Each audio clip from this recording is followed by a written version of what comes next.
question m'a été posée par un journaliste maghrebien.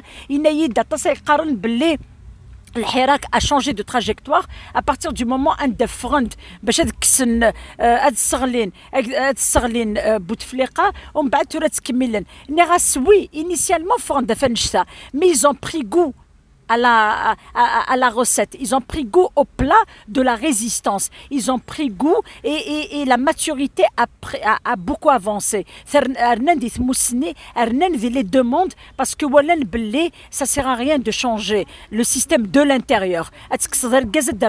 Mais ils sont de la même famille, du même système. Donc le problème n'est pas un problème d'homme, c'est un problème de gouvernance, de système de gouvernance. Et j'ai même dit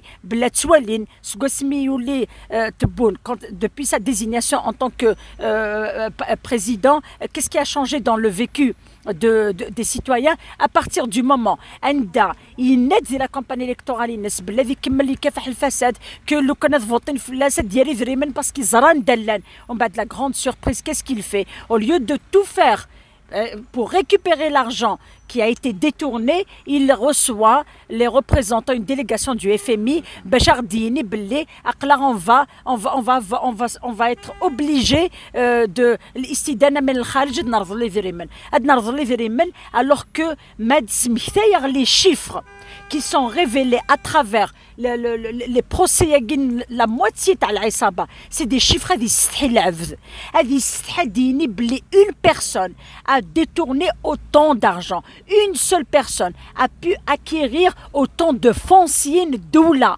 Une seule personne a pu avoir autant de crédits, c'est les banques doula. Donc c'est tout un système. On ne peut pas.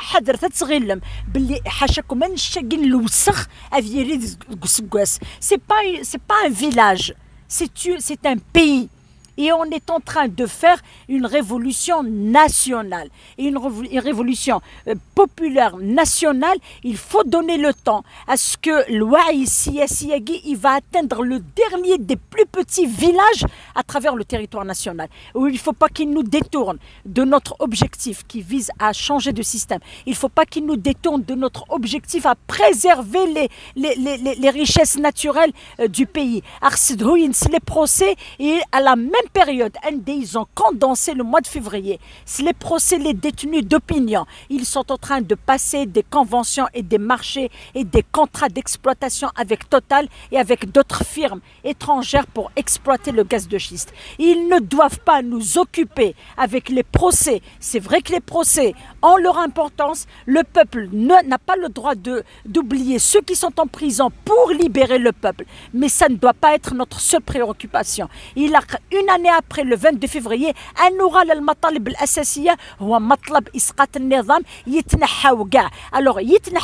regardez ce qu'on a fait. Il y a eu des emprisonnements, il y a eu il y a eu des changements, il y a eu des tentatives de changement et de replâtrage qui n'a pas convaincu le peuple. Parce que le peuple, alhamdoulilah, le système est en train de rééditer les mêmes manœuvres qu'il a toujours utilisées depuis 62. C'est quelques minutes. Les réseaux sociaux ont un rôle extraordinaire. La jeunesse aguë, c'est une jeunesse qui a été écartée, oubliée et rejetée par le pouvoir. Et c'est cette même jeunesse qui est en train de faire face à un pouvoir qui l'a ignoré. Ici, c'est le droit au travail, le droit à la dignité, le droit de vivre la jeunesse, le droit à la culture, le droit à sentir le vent de la liberté des Mortis. Pourquoi pousser des diplômés à quitter leur pays pour faire le bonheur des autres pays alors qu'ils ont tout ici? Ils ont de quoi investir. Et je terminerai par dire, notre combat ne vise pas une personne, il vise un système. Quand on a une administration qui est instrumentalisée pour constituer le parti d'opposition contre le peuple, l'administration sera de la justice. Il y a deux bâtons sur lesquels s'appuie le système pour se maintenir. C'est l'administration qui épuise le citoyen et la justice qui réprime les libertés. Donc notre combat, notre lutte, elle doit demeurer pacifique et on a réussi à faire beaucoup de choses. Nous avons démasqué, nous avons transféré la peur vers l'autre camp, nous avons rendu public les luttes de clans.